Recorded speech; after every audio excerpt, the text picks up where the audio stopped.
This is a quick video on the 7 best natural laxatives. Now, if you're constipated, the problem that you have is mainly in the large intestine more than the small intestine. The large intestine has smooth muscle that allows it to contract and push food along this tract. And that action is called peristalsis. So let's start with number 1. Senna is a really good remedy. Senna has a certain chemical in it. It's a natural chemical that's eaten by your friendly bacteria that stimulates smooth muscle. It stimulates motility. It triggers this peristalsis action, not in the small intestine, but just in the large intestine. The next one is Cascara sagrada. This is a very popular herbal laxative that does the exact same thing. There's a certain chemical in it that is eaten by the bacteria that will stimulate the smooth muscle contraction. Now, I will say that anytime you're taking a laxative, you can deplete your potassium over a long period of time. So if you're in a situation where you have constipation that you have to take it, make sure you take some additional potassium simply because it could deplete your potassium. All right, next one is black psyllium. Okay, this is a certain fiber that will swell with water because you need that water to form the gel that actually helps things move along. But psyllium seed in general is a very popular laxative. Castor oil, okay, is another good laxative. It comes from castor seeds. And then we have magnesium. A lot of people add magnesium to herbs to enhance the effect.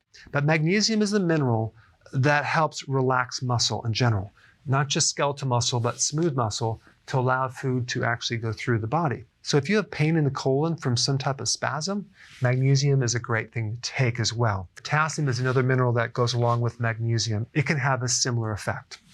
Okay, vegetables in general, especially fermented vegetables, are really good to feed the bacteria, but you want to adjust the vegetables. Sometimes increasing vegetables will feed the microbes to actually help you eliminate, but other times you might want to decrease the vegetables, especially if you have a condition called SIBO, small intestinal bacterial overgrowth, because if you took more vegetables, fiber that's fermented especially, you are going to cause more bloating. So if you don't have this, adding more vegetables would be a very good thing, mainly because a lot of the digestion in the large colon is done by the help of microbes. And the last thing is actually taking friendly bacteria.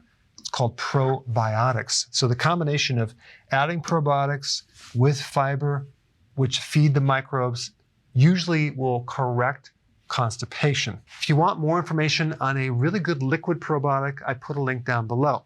Now, a common question that people have is, I don't want to take a laxative because they're addicting, okay?